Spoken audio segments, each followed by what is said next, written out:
It's Wednesday, November 3rd, and we're going to get into advanced stuff and more kids dying or getting hurt or fun stuff. Your checkpoint is page 130 in the book by Friday, and then tomorrow we have assessment, but it's not connected to the book. Tomorrow's assessment is about Englishy stuff. And already did that part. And then homeworky things. We're going to walk you guys through the homework I'm assigning. It is due Monday of next week. Clicky, clicky. You have 12 questions that are on there.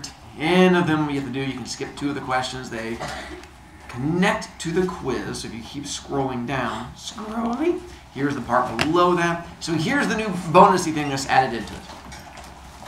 Aside from the questions, of which you can skip 2 of them, so you can only have to do 10 of them, you can do all 12 if you want the extra credit. 9 of the questions on the homework are also from the quiz.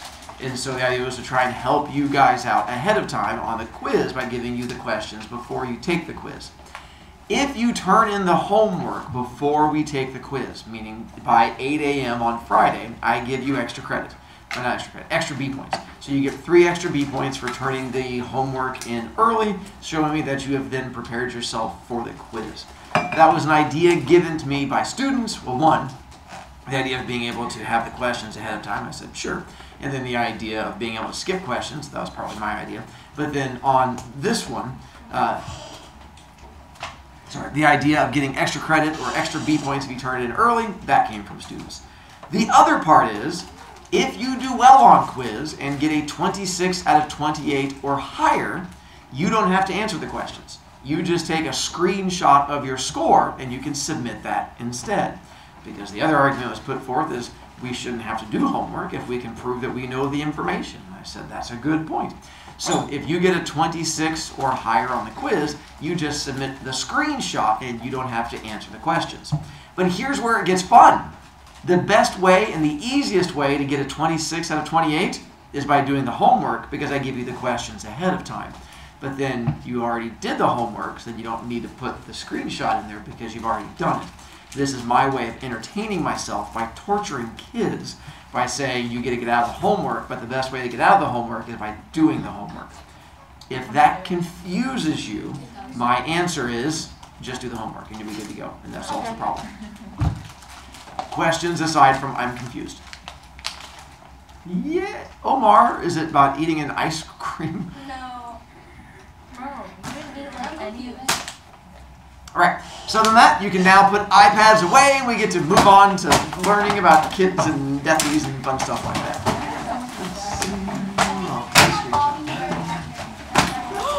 I know, right? Did you just land it? Oh my God. So this was one of the older versions of the cover. It's the one I have, but it's like the colory version. And as I had kids ask the other day about my cover of the book, I figured I'd show you a bigger version. Here's my question to you, though. Who are the characters on the cover? Absolutely. Definitely. Johnny, Jerry, and Soda Pop. So, who do you say this one is? I don't know. Jerry. That's not Pony Boy. That's not Pony Boy. This one? Oh, Dally? Okay. No, wait. That's Johnny. This one? That's Johnny Boy. No, wait. What? The blonde one's Pony Boy because he dyed his hair blonde. But in the book, there's only one blonde character. Yeah. Is there any other blonde characters up there? No, but there's Dally's the blonde one. In the book, Dally's the one that's blonde the entire way through. And I agree, Pony Boy does dye his hair blonde later on. And so that was the same issue we had in third period, is trying to figure out which character. My thinking, and I'm not saying I'm absolutely correct, but main character of the story probably has biggest picture, which would make sense if it's supposed to be about one person. So you'd have Pony Boy there. I agree that that one looks like Johnny to me if I had to guess. And then we only have the one real blonde character. That's Pony Boy. Only one other blonde character, that'd be Dally. Problem is, if that's Johnny, that's Dally, and that's Pony Boy, who's the random guy? Dairy or soda. And so that's where it comes into, is if it's dairy, then why not put soda on there? Why put dairy on there? Because he's I've also heard that could be Bob, because Bob was also one that got killed And so the idea is, I have no idea. Like no gob. Johnny's So- okay. Can I look it up? It doesn't tell you. There's nothing to look up. It's just a random drawing that the guy did for the cover. They make it fun look it up ugly now. Sure. Not ugly. I just want to know how. I was curious to see if you guys had the same issues I did trying to figure out who Didn't the went book where. say that Johnny had bangs and that guy doesn't have bangs? It It said did that say you Johnny cannot. has bangs. You're correct also. And And it it also didn't says say- he cut his hair though. So maybe this is. Maybe this is after. But then, what is that? That doesn't make sense. I'm not Why disagreeing does it with show you. Johnny after the incident, but it doesn't show Ponyboy after the incident?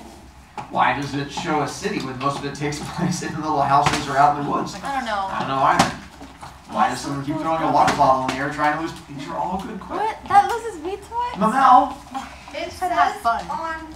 Wait, never mind. Wait. Done. That was a good conversation. All right, so back to actual story. I'm glad that I was able to confuse you as much as I felt the same way. Let's see, we got to churchy thing. Who's hiding out in church? Me. Johnny. And Johnny what food keeps them alive while they're out there? Yeah. What does Ponyboy have that makes him sick while he's there? Yeah. Much like Cigars. they give you. Nicely done. Yes, his Now that's- cigars. He's a 1930s villain. So we have to the thing, we got the win. What do they do? We've already talked about it. What do they do to disguise themselves? They cut their hair. Done. Well, only Ponyboy. Dying of it. Do both of them dye their hair? No. Ponyboy. Why does Johnny not? Because he's There dark. we go. His two And dark. then there's hydrogen peroxide we use. That's Brad Pitt. Oh, And, with this sunrise poem that we've talked about there, what is the depressing definition that connects to it? Okay. So, what literary term would refer to the fact that you guys all happily yelled, everything dies? Good job. You guys are like, everything dies! So, going on the ironic side there, but we'll assume this was a little teenageriness. Then, what is the uplifting definition of it? Enjoy. Again, little ironic that you guys all happily yelled, everything dies. And I go, what's the uplifting one? You're like, I had happiness. And so the idea to hold on to what brings you happiness, because eventually it's going to disappear. Yeah, because That's easier to remember. everything died. Oh my gosh. Hold on. I'll wait. Focus. In Mrs. Randall's class. Miss Randall's class. I forgot. You distracted me with your pen. Ah, awful of me. And then the whole gold references the things that bring you. Is this my remembering spot where I just stand here? Wait. Did you forget? That's amazing. Thought I checked. And then who shows up in the Thunderbird? Dally, as he shows up to try to do the whole healthy thing. One moment. Perfect. Back to here. So, Who was youngest? yes? I remember now. Okay. So in Miss Randall's class, we were doing things about Judaism. Judaism. Yeah, that. And Don't spoil the class. Owen. Moving on. You So like now that? we have the Thunder. Yeah, it took way too long. We have fascinating. We have Dally who shows up in the T-Bird, and he brings the note from Soda Pop. What restaurant is he taking to? Dairy Queen. And then we find out who is going to be the spy that helps them, Cherry. and what big decision does Johnny make he wants to do. Alright, now the names. Oh, who's carrying a heater? Dally. And what special thing do we learn about the heater? Alright. it's So unlocked. they all It's got- not loaded? And he's like, I don't want to get in trouble, it's not loaded. Because everyone knows you can't get in trouble with a gun if there's no bullets in it. And then we got to the top of page 90. That's where we're going to start together. Those all the criminals How far up page 90 were we supposed to read? I'm starting at the very top. Hence it says top of page 90 in giant capital letters. I didn't read top of page 90. I read page 90 and stopped. To try and help you out, I've also created a little thing where it has like little blurby things, and this is the thing that will help you out. I can send it to you later, but it has like the info like strong brother, looking brother, ages, and stuff like that. So I'll like put 2-bit at 19, although I think he's 18 and a half. I kind of rounded up on that one because people Yeah, get he's 18. 18 and a half. How embarrassing. put it was back. Highlighted it. You should have did it to 18. He's just 18. Page 90. There we go. Then he'll be closer to 18. I'm actually going to back up slightly to the bottom of page 89. No. There we go. Getting there. 85. I wasn't 89. 89. Right, numbers. I know the hard. All right, so let me go back to church. I wasn't done reading. All right. Johnny, Dally said in a pleading high voice, using a tone I'd never heard from him before. Johnny, I ain't mad at you. I just don't want you to get hurt. You don't know what a few months in jail can do to you. Oh, blast it, Johnny. He pushed his white blonde hair back out of his eyes. You get hardened in jail. I don't want that to happen. Sorry, hiccups. I don't want that to happen to you like it happened to me. I kept staring out the window at the rapidly passing scenery, but I felt my eyes getting round. Dally never talked like that. Never. Dally didn't give a Yankee dime about anyone but himself, and he was cold and hard and mean. He never talked about his past or being in jail that way, and if he talked about it at all, it was to brag. And I suddenly thought of Dally in jail at the age of 10. Dally growing up in the streets. I know. Look at you slackers. You're past 10. You haven't been in jail yet. Have you? Would you rather have me living in hideouts for the rest of my life? Always on the run? Johnny asked seriously. Now, if Dally had said yes, Johnny would have gone back to the church without hesitation. He figured Dally knew more than he did, and Dally's word was law. But he never heard Dally's answer. For we'd reached the top of Jay Mountain, and Dally suddenly slammed on the brakes and stared. Oh, glory, he whispered. The church was on fire. Let's go see what the deal is, I said, hopping out. What for? Dally sounded irritated. Get back in here or I'll beat your head in. I knew Dally would have to park the car and catch me before he could carry out his threat, and Johnny was already out and following me, so I figured I was safe. We could hear him cussing us out, but he wasn't mad enough to come after us. There was a crowd at the front of the church, mostly little kids, and I wondered how they'd gotten there so quickly. I tapped the nearest grown-up. What's going on? Well, we don't know for sure, the man said with a good-natured grin.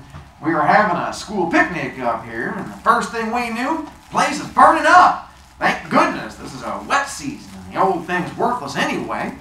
Then, to the kids, he shouted, Stand back, children! Firemen will be coming soon! I bet we started it, I said to Johnny. But we must have dropped a lighted cigarette or something. About that time, a lady came running up. Jared, some of the kids are missing. They're probably around here someplace. You can't tell with all the excitement where they might be.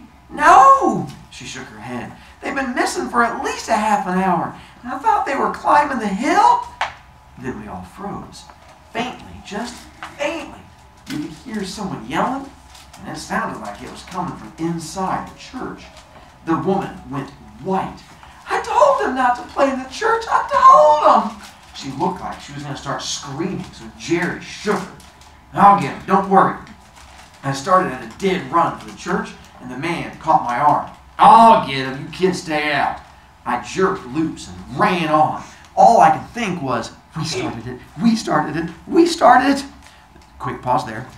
This is my favorite character in the whole book. Jerry the teacher. For a couple reasons. Well, one, when they show up, I've taken kids on field trips, but I've never taken them to an abandoned building. I think that is like top level teaching right there, taking small children to an abandoned building. But then he goes even better, and building catches on fire. Lady shows up and goes, hey, building's on fire. We're missing children. How does Jerry react? Yeah, he's like, we got the important ones over here. It's okay. Don't freak out about missing children in a burning building. Quality. Then when they do hear there's kids on the inside of it and the lady starts screaming, he just shakes her like, shut up about the missing children! And just starts yelling at her and slapping her around. That's quality teaching right there. You have kids burning alive right in front of you and you just turn around and just start shaking a woman going, stop caring about children! But it's okay. It gets better. And now we're going to go into my favorite scene in the entire book, and I'll explain why. Omar? Are we going on a field trip? Yes, to a burning building. Let's see. I wasn't about to go for that flaming door, so I slammed a big rock through a window and pulled myself in. And it was a wonder I didn't cut myself to death, now that I think about it. Hey, Pony Boy! I looked around, startled. I hadn't realized Johnny had been right behind me all the way. I took a deep breath and started coughing.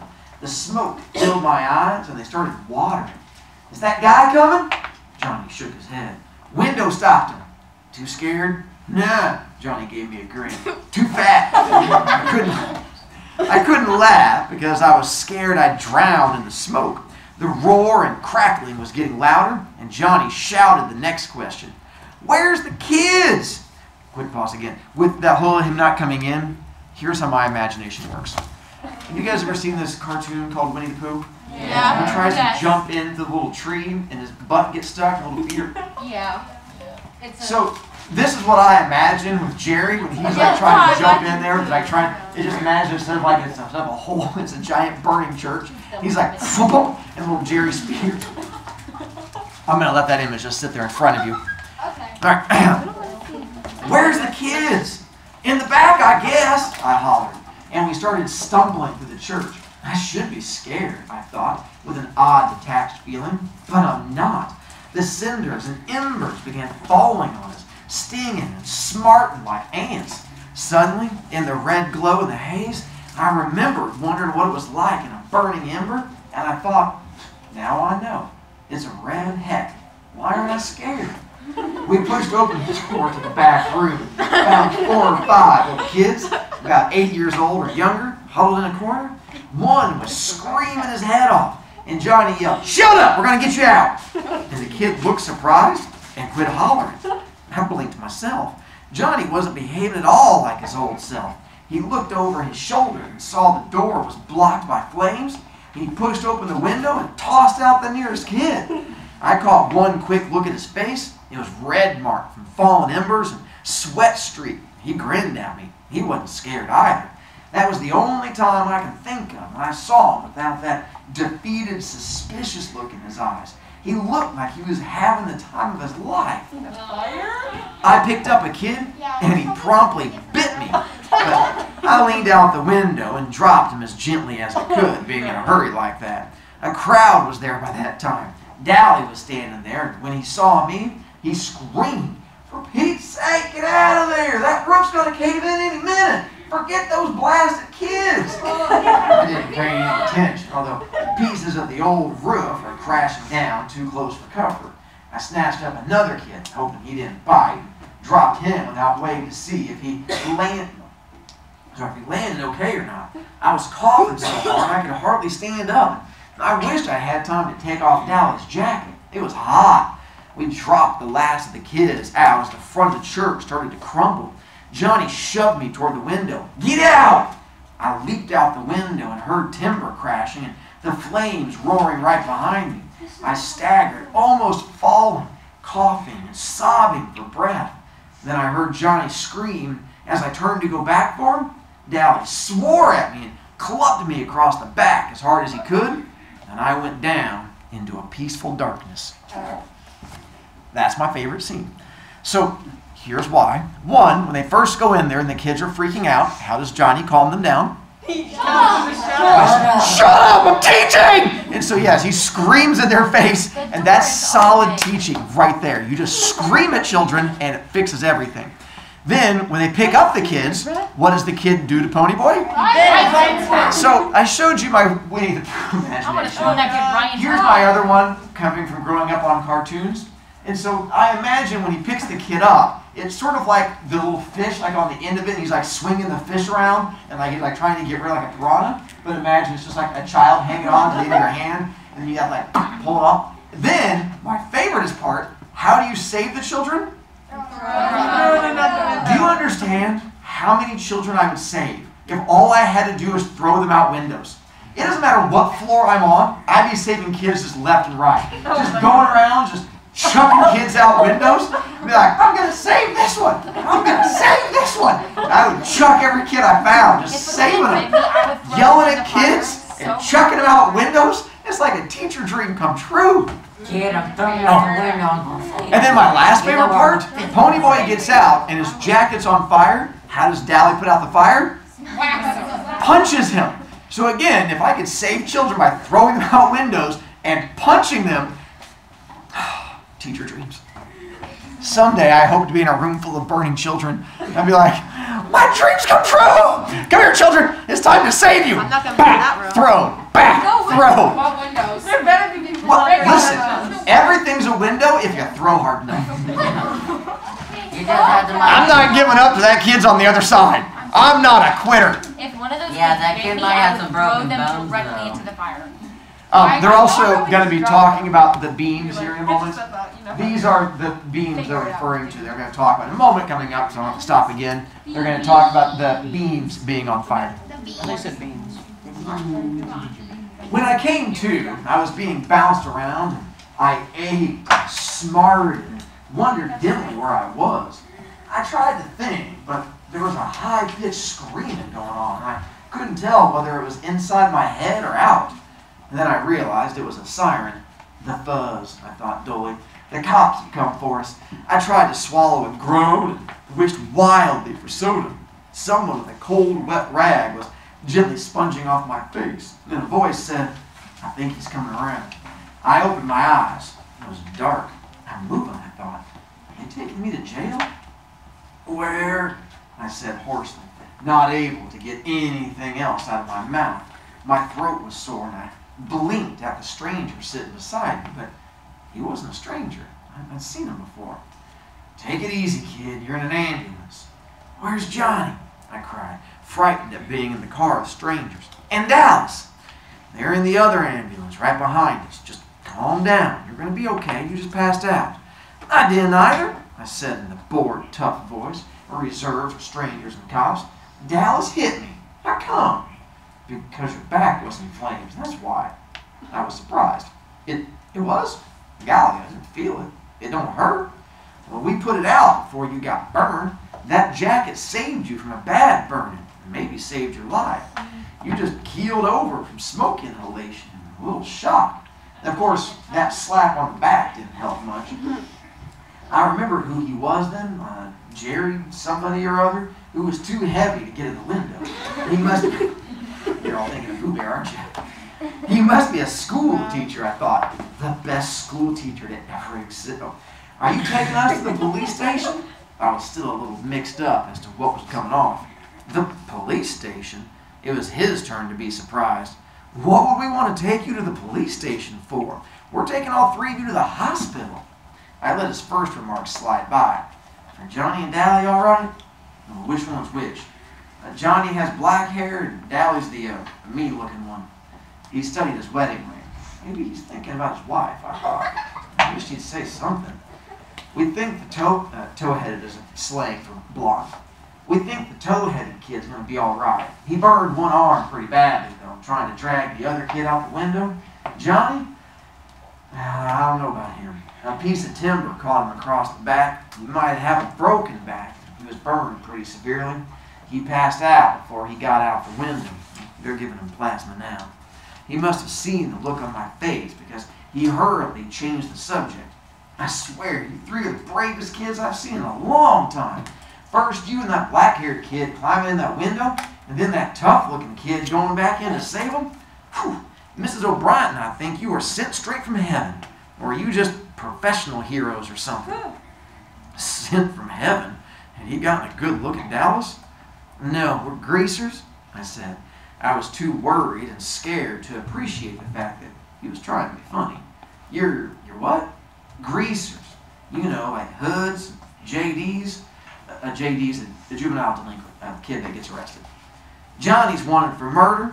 Dallas has a record with a fuzz a mile long. Are you kidding me?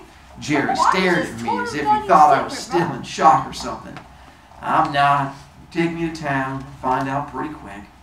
Well, we're taking you to a hospital there anyway. The address card in your billfold so that you already lived. Your name's really Ponyboy? Yeah, it's even on my birth certificate. Don't bug me about it. I felt weak. Are the little kids okay? Yeah, just fine. A little frightened, maybe. I mean, there were some short explosions right after you all got out. Sounded just exactly like gunfire. Gunfire? Oh, there wasn't a gun. And Gone with the Wind. Were we sent from heaven? I started to laugh weakly. I guess that guy knew how close to hysterics I really was, for he talked to me in a low, soothing voice all the way to the hospital. I was sitting in the waiting room, waiting to hear how Dally and Johnny were. I'd been checked over, except for a few burns and a big bruise across my back. I was all right. I'd watched them bring Dally and Johnny in on stretchers. Dally's eyes were closed, but when I spoke, he tried to grin and told me if I ever did a stupid thing like that again, he'd beat the tar out of me. He was still swearing at me when they took him on in. Johnny was unconscious. I'd been afraid to look at him, but I was relieved to see that his face wasn't burned. He just looked very pale and still and sort of sick. And I would have cried at the sight of him, so still, except I couldn't in front of people. Jerry Wood had stayed with me all the time. He kept thanking me for getting the kids out. He didn't seem to mind our being hoods. I told him the whole story. I mean, starting when Dallas and Johnny and I had just met at the corner of Pickett and Sutton. I left out the part about the gun and our hitching a ride in the freight car. He was real nice about it. He said that being heroes would help get us out of trouble, especially since it was self-defense and all. I was sitting there smoking a cigarette when Jerry came back in from making a phone call. He stared at me for a second. "You shouldn't be smoking." I was startled. "How come?" I looked at my cigarette, and it looked okay to me. I looked around for a no smoking sign, couldn't find one. "How come?" "Why, you're too young." "I am?" I never thought about it. Everyone in our neighborhood, even the girls, smoked, except for Derry. He was too proud of his athletic health to risk a cigarette. We'd all started smoking at an early age. Johnny had been smoking since he was 9. Steve started at 11. So, yeah, look at you, you bunch of slackers. You gotta start smoking yet. All behind. I don't plan to. We all started smoking at so no one thought it unusual when I started. I was the weed fiend in my family. Soda smokes only to steady his nerves or when he wants to look tough. Jerry simply sighed, then grinned. "There are some people here to see you. Claim to be your brothers or something?" I leaped up and ran for the door, but it was already open. Soda had me in a bear hug and was swinging me around. I was so glad to see him, I could have bawled. Finally, he set me down and looked at me. He pushed my hair back. "Oh, Pony Boy, your hair, your tough hair." Then I saw Derry. He was leaning in the doorway, wearing his olive-colored jeans and black t-shirt. He was still tall, broad-shouldered Derry, but his fists were jammed in his pockets and his eyes were bleeding. I simply looked at him. He swallowed and said in a husky voice, "Pony Boy." I let go of Soda. Stood there. Not like I nailed that one. Nope. Stood there for a minute. Derry didn't like me. He'd driven me away that night. He'd hit me. Derry hollered at me all the time. He didn't give a hang about me. Suddenly I realized, horrified, Derry was crying. He didn't make a sound, but tears were running down his cheeks. I hadn't seen him cry in years, not even when Mom and Dad had been killed. I remember the funeral. I'd sobbed in spite of myself. Soda had broken down and bawled like a baby, but Derry had only stood there, his fists in his pockets, and that look on his face, the same helpless, pleading look that he was wearing now. In that second, what Soda and Dally and Tuba had been trying to tell me came through. Derry did care about me, maybe about as much as he cared about Soda, and because he cared, he was trying too hard to make something of me. When he yelled, "Pony, where you been all this time?" he meant, "Pony, you scared me to death. Please be careful, because I couldn't stand anything happen to you." Derry looked down and turned away silently. Suddenly, I broke out of my daze. "Derry!" I screamed, and the next thing I knew, I had him around his waist and was squeezing the daylights out of him. "Derry, I'm sorry." He was stroking my hair. I could hear the sobs racking me as he fought to keep back the tears.